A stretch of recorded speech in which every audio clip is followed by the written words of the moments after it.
നമ്മളങ്ങനെ നമ്മുടെ വലിയ കടമ്പ കഴിഞ്ഞു. നമ്മൾ മാഹി വന്നു, മാഹിയിൽ നിന്ന് ഡീസൽ അടിച്ചു. നമുക്ക് 1-2 ചെറിയ പണികൾ കിട്ടി. വേറെ ഒന്നുമല്ല, എന്തത് വണ്ടി 20 കിലോമീറ്റർ സ്പീഡിൽ മുകളിൽ കയറില്ലായിരുന്നു. ആ കംപ്ലൈൻറ്റ് നമ്മൾ മാറ്റി. 2 ഷോറൂമിൽ കയറി. ഒരു പ്രാവശ്യം ഓട്ടോ റിജക്ഷൻ ചെയ്തു, ശരിയായില്ല. പിന്നെ രണ്ടാമത് ചെയ്തു. ഇപ്പോൾ വലിയ കുഴപ്പമില്ല. നമ്മൾ പോയിക്കൊണ്ടിരിക്കണം. മാഹിയിൽ നിന്ന് ഡീസൽ അടിച്ച് ഇന്ന് വൈകുന്നേരം വണ്ടി കൊടുക്കാമെന്ന് വിചാരിക്കുന്നു. ബ്ലോക്കൊന്നും കിട്ടിയില്ലെങ്കിൽ നമ്മൾ ഇച്ചിരി നേരം വീഴും. ബ്ലോക്കൊന്നും കിട്ടിയില്ല നേരത്തെ എത്തും. അല്ലെങ്കിൽ നാളത്തേക്ക് പ്രതീക്ഷിച്ചാൽ മതി ഇറക്കണം. വൈകുന്നേരം ആയിരിക്കും അവിടെ കയറി ചെല്ലണം. ആ മാഹി പമ്പൊക്കെ കണ്ടിട്ട് റിലയൻസിൻ്റെ നമ്മൾ ഈ ഇന്ത്യൻ ഓയിലിൽ നിന്നാണ് അടിച്ചത്. ഇന്ത്യൻ ഓയിലിൻ്റെ കുഴപ്പമില്ല. 830 ഉണ്ടായിരുന്നു ഡെൻസിറ്റി. അത് കുഴപ്പമില്ലാത്ത ഡെൻസിറ്റിയാണ്. നമ്മളപ്പോൾ ഡീസൽ അടിച്ചു.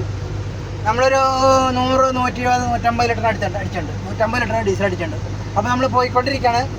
അപ്പോൾ പോകുന്ന വഴിക്കുള്ള കാഴ്ചകൾ നിങ്ങൾക്ക് ഉറപ്പായിട്ട് ഞാൻ എത്തിക്കുന്നതായിരിക്കും ഗൈസ്. അപ്പോൾ അതൊക്കെയാണ് പുതിയ വിശേഷം. നിങ്ങളെ വീഡിയോ ഇഷ്ടപ്പെട്ട് കഴിഞ്ഞാൽ ലൈക്ക് ചെയ്യുക. അതുപോലെ തന്നെ നിങ്ങൾക്ക് ഇഷ്ടപ്പെട്ട കമൻറ്റുകൾ ഇടുക. പിന്നെ മറക്കാണ്ട് നമ്മുടെ ചാനൽ സബ്സ്ക്രൈബ് ചെയ്യുക. ഇതൊക്കെയാണ് പുതിയ വിശേഷങ്ങൾ.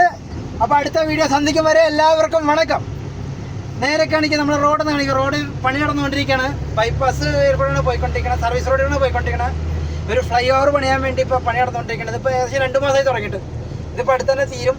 അപ്പോൾ ഇതിനും വണ്ടി നമ്മുടെ സഞ്ചാരയോഗ്യമാവും. അതെന്ന് വെച്ചാൽ ബ്ലോക്ക് ഒരുപാട് ഒഴിവാകും ഈ ഫ്ലൈ ഓവർ വന്നു കഴിഞ്ഞാൽ. അതിന് വേണ്ടിയുള്ള പണിയിലാണ് നടക്കുന്നത്. അപ്പോൾ നിങ്ങൾ വീഡിയോ ഞാൻ നീട്ടിക്കണില്ല, ഇത് ഷോർട്സ് ആണ്. അപ്പോൾ നമ്മൾ ഒരുപാട് നീട്ടണില്ല വീഡിയോ. നിങ്ങൾ നമ്മുടെ ചാനൽ ഉറപ്പായിട്ട് സബ്സ്ക്രൈബ് ചെയ്യുക. ഇതൊക്കെയാണ് പറയാനുള്ള കാഴ്ചകൾ. അടുത്ത വീഡിയോ ആയിട്ട് വൈകുന്നേരം വരും. Okay, by.